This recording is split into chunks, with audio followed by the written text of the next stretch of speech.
Welcome to Pratap classes. दोस्तों, Pratap classes के YouTube channel पर आपका स्वागत है। तो आज है 16 जून 2022 और 16 जून 2022 के जितने भी इंडिया और वर्ल्ड के जो करंट अफेयर्स के क्वेश्चन बनते हैं तो आज उनका डिस्कशन करेंगे। पूरा वीडियो ध्यान से देखना और लास्ट में आपसे क्वेश्चन पूछूंगा जिसका जवाब आपको कमेंट बॉक्स में देना होगा। तो सभी विद्यार्थियों को गुड मॉर्निंग। स्टार्ट करते हैं आज टुडे मोस्ट इंपॉर्टेंट क्वेश्चन 16 जून और 2022।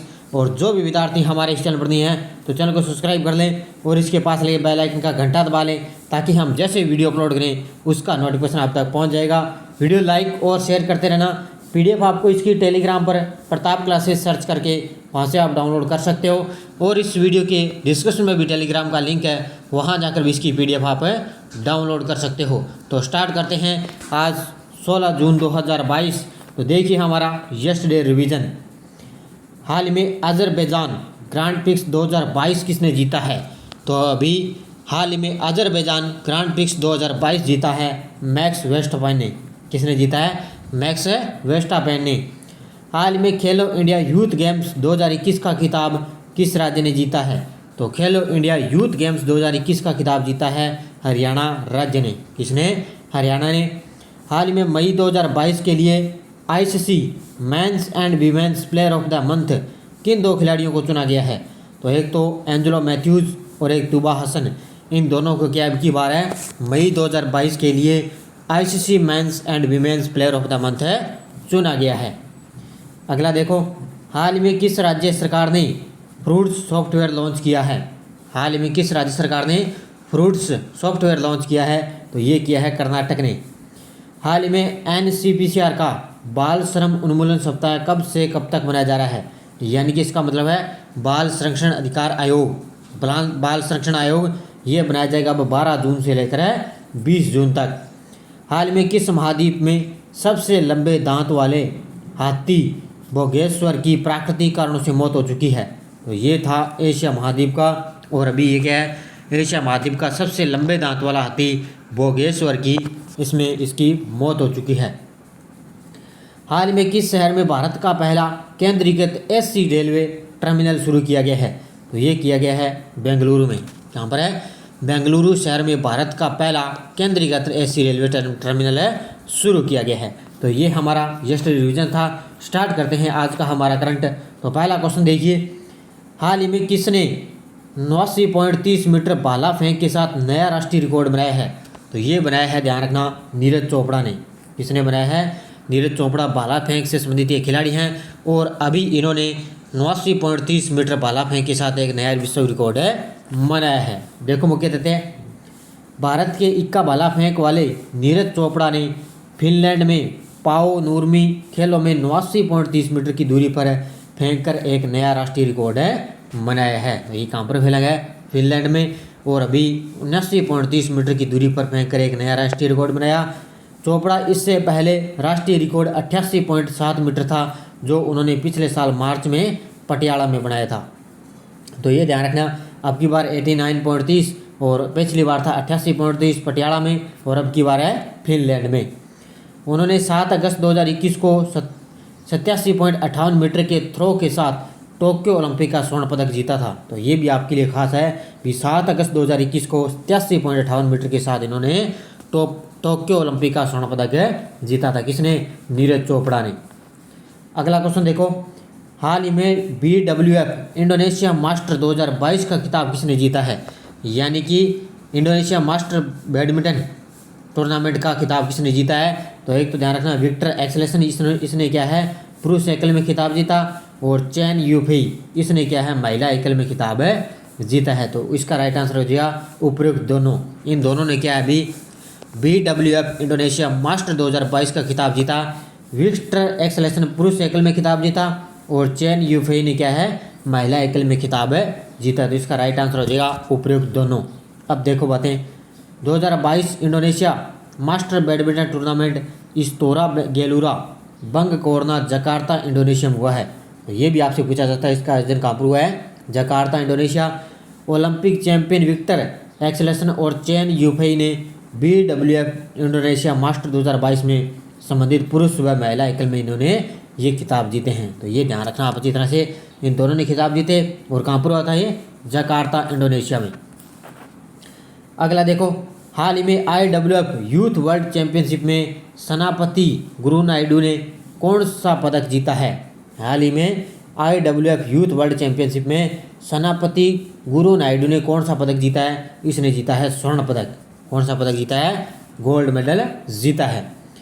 मैक्सिको के लियोन में IWF यूथ वर्ल्ड चैंपियनशिप में भारतीय भारोत्तोलक सेनापति और गुरु नायडू ने यानी सेनापति गुरु नायडू ने पुरुषों की 55 किलोग्राम वर्ग स्पर्धा में स्वर्ण पदक जीता है। भारतीय भारोत्तोलक विजय प्रजापति और आकांक्षा किशोर व्यावरे ने भी पदक जीते, उन्होंने रजत पदक जीते हैं। तो ये ध्यान रखना, अभी विजय प्रजापति और आकांक्षा किशोर ने रजत पदक जीता, लेकिन भारोत्तोलक सेनापति गुरु नायडू ने 55 किलोग्राम में स्वर्ण पदक जीता है। तो ये ध्यान रखना, ये पूछा जा सकता है भी सेनापति गुरु नायडू का संबंध किस खेल से है? तो ये ध्यान रखना भारोत्तोलक से। किस है? भारोत्तोलक से। अगला क्वेश्चन देखो, हाल में PM मोदी ने किस शहर में जगत गुरु श्री संत तुकाराम महाराज शिला मंदिर का उद्घाटन किया है? तो अभी किया है किस शहर में? पुणे शहर में क्या है, मोदी जी ने जगत गुरु श्री संत तुकाराम महाराज शिला मंदिर का उद्घाटन किया है। देखो, प्रधानमंत्री मोदी ने पुणे के पास देहू गांव में जगत गुरु श्री तुकाराम महाराज शिला मंदिर का उद्घाटन किया, जो 17वीं शताब्दी के संत को समर्पित हैं। संत तुकाराम एक वारकरी संत और कवि भी थे। ये 17वीं शताब्दी के संत को समर्पित हैं और ये क्या है? संत तुकाराम एक वारकरी संत और कवि भी थे। अगला क्वेश्चन देखो, हाल में भारत का दूसरा सबसे बड़ा तेल आपूर्ति देश बना है। तो भारत का दूसरे सबसे बड़ा तेल आपूर्ति देश बना है रूस। कौन सा बना है? रूस देश। देखो, रूस ने इराक के बाद भारत का दूसरा सबसे बड़ा तेल आपूर्ति बनने के लिए सऊदी अरब को पछाड़ दिया है। अब रूस ने इराक के बाद क्या है? भारत का दूसरा सबसे बड़ा तेल आपूर्ति बनने के लिए सऊदी अरब को पछाड़ दिया है। पहला तो इराक है, उसके बाद में अब ये रूस बन चुका है। अमेरिका और चीन के बाद भारत दुनिया का तीसरा सबसे बड़ा तेल उपभोक्ता है, जिसका 85% से अधिक आयात किया जाता है। तो अमेरिका और चीन के बाद क्या, भारत दुनिया का तीसरा सबसे बड़ा उपभोक्ता है तेल में। और अभी इसमें क्या है, रूस ने क्या है, इराक के बाद क्या है, भारत का दूसरा सबसे बड़ा तेल आपूर्ति देश बन चुका है। अगला क्वेश्चन देखो, हाल ही में उड़ान वर्ष 2022 में अपनी कौन सी वर्षगांठ बना रहा है? जो उड़ान है ये क्या है, वर्ष 2022 में अपनी कौन सी वर्षगांठ बना रहा है? तो ये बना रहा है 5वीं वर्षगांठ। कौन सी बना रहा है? 5वीं वर्षगांठ। देखो, इस वर्ष 2022 केंद्र सरकार की ड्रीम पहल उड़े देश का आम नागरिक की 5वीं वर्षगांठ है। इसका नाम क्या है?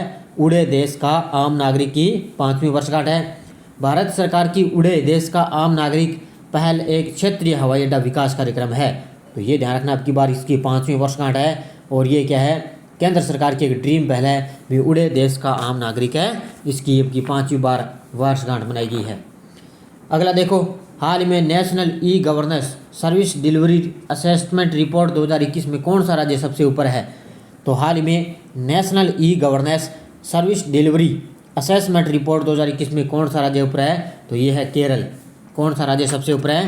केरल राज्य।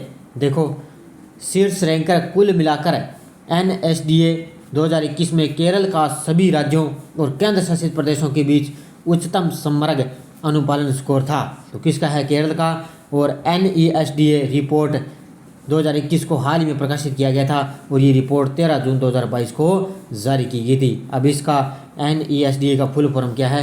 ये देखो, मैंने बता ही दिया है कि national e governance service delivery assessment report है 2021। तो इसमें टॉप कौन है? ये केरल राज्य सबसे ऊपर है। हाल में पहली बार भारत यूरोपीय संघ सुरक्षा और रक्षा परामर्श किस देश में आयोजित किया गया है? हाल ही में पहली बार भारत और यूरोपीय संघ सुरक्षा और रक्षा परामर्श किस देश में आयोजन किया गया है? ये किया गया ब्रुसेल्स बेल्जियम में। यहाँ पर है ब्रुसेल्स है बेल्जियम में। देखो, ब्रुसेल्स बेल्जियम में पहली बार भारत यूरोपीय संघ सुरक्षा और रक्षा परामर्श आयोजित किया गया है। जुलाई 2020 में भारत यूरोपीय संघ शिखर सम्मेलन में लिए गए निर्णयों के अनुसार परामर्श आयोजित किया जा रहा है। अब यूरोपीय संघ की स्थापना कब हुई? 1 नवंबर 1993। यूरोपीय संघ का मुख्यालय कहाँ पर है? ब्रुसेल्स में है। तो ये आपके लिए ध्यान रखना, कई बार एग्जाम में पूछ लेते हैं कि यूरोपीय संघ की स्थापना कब हुई? तो 1 नवंबर है 1993 को। अगला देखो, हाल में विश्व बुजुर्ग दुर्व्यवहार जागरूकता दिवस 2022 कब मनाया गया है? तो विश्व बुजुर्ग ध्रुव विवार जागरूकता दिवस 2022 मनाया गया है। कब है? 15 जून को। कब मनाया गया ये? 15 जून को। देखो, विश्व बुजुर्ग ध्रुव विवार जागरूकता दिवस प्रतिवर्ष 15 जून को मनाया जाता है। इस वर्ष विश्व बुजुर्ग ध्रुव विवार जागरूकता दिवस 2022 का विषय क्या है? बुजुर्ग ध्रुव विवार का मुकाबला है। तो ये 15 जून को ध्यान रखना, विश्व बुजुर्ग ध्रुव विवार दिवस मनाया जाता है। और अब की बार इसका विषय क्या रहा है? बुजुर्ग ध्रुव विवार का मुकाबला। अब देखो, पिछले वीडियो का क्वेश्चन है, हाल ही में मनरेगा लोकपाल किसे नियुक्त किया गया है? तो NJ ओझा को। किसको? NJ ओझा को मनरेगा लोकपाल नियुक्त किया गया है। तो सभी विद्यार्थियों ने बड़े शानदार जवाब दिए। सभी विद्यार्थियों को हार्दिक शुभकामनाएं। अब देखो आगे क्वेश्चन फॉर यू कल के लिए, हाल में राहुल श्रीवास्तव पी भारत के 74वें ग्रैंड मास्टर बने हैं और ये किस राज्य के हैं? गुजरात, तेलंगाना, उड़ीसा, आंध्र प्रदेश। इसका जवाब आपको कमेंट बॉक्स में देना है। अब देखो, यश डोज क्या थी? अरावली एवं विंध्य श्रृंखलाओं के मध्य कौन सा पठार स्थित है? तो ध्यान रखना, मालवा का पठार। कौन सा है? अरावली और विंध्य श्रृंखलाओं के मध्य मालवा का पठार है। कौन सी पर्वत चोटी संसार की दूसरी सर्वोच्च पर्वत चोटी है? Godwin Austen. कौन है? Godwin Austen. नंदा देवी किस राज्य में है? उत्तराखंड में। किस राज्य में है? उत्तराखंड में। काराकोरम पर्वत श्रेणी का पूर्व नाम क्या था? कृष्णागिरी। और किस हिमालय की चोटी को सागरमाथा कहते हैं? तो माउंट एवरेस्ट को। किसको कहते हैं? माउंट एवरेस्ट को। तो सभी विद्यार्थियों ने बड़े शानदार जवाब दिए। अब देखो आगे नेक्स्ट डोज क्या है? अरावली पर्वत का सर्वोच्च शिखर क्या कहलाता है? पूर्वी घाट या पश्चिमी घाट पर्वत श्रेणियों का सम्मिलन स्थल कौन सा है? छोटा नागपुर पठार की सबसे ऊंची पर्वत चोटी कौन सी है?